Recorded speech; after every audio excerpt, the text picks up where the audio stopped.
Hello mga po, welcome sa Chika ni Lola. Tara, magkwentuhan tayo ha.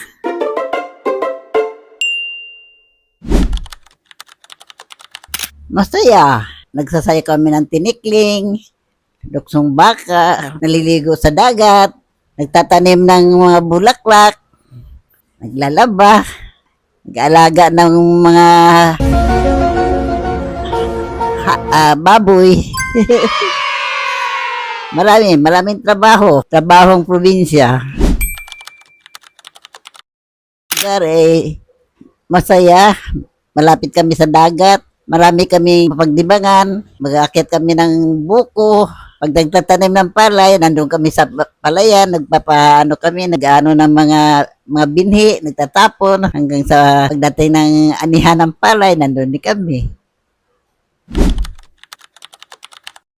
Ang paborito kong laro, yung nagtutuho kami ng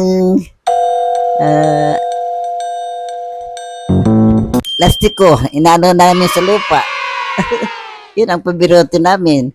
Naggagawa kami ng bundok-bundok sa dagat na lupa. Marami kang laruan.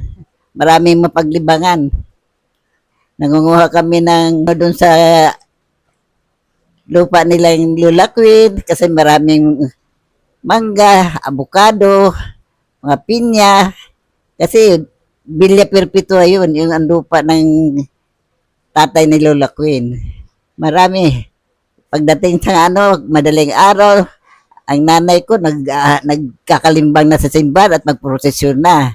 Hindi ka pwedeng mag-ayaw dahil obligasyon yun. Yun ang niyang para sa taga-probinsya. Alas 6 hapon, mag-orasyon na. Kailangan sumunod ka rin sa niya. Kung saan ang nanay ko, kasama ako. Wala kaming baon, naglalakad naman kami pa sa eskwelahan. Laga ng saging. At kapag wala akong papel na nag-aral, manunungkit lang kami ng sampalok at yun, papalitan namin ng papel.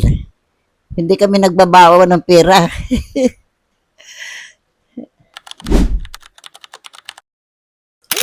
Wala namang internet doon. Kasi mahirap ang doon, malayo sa malayo kami sa bayan, probinsya. Mga 3 kilometers pa papuntang bayan.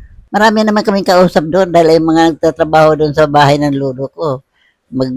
Mag-ano ng mais, kung ano-ano doon. Kasi sasama ka doon sa mga trabaho nila.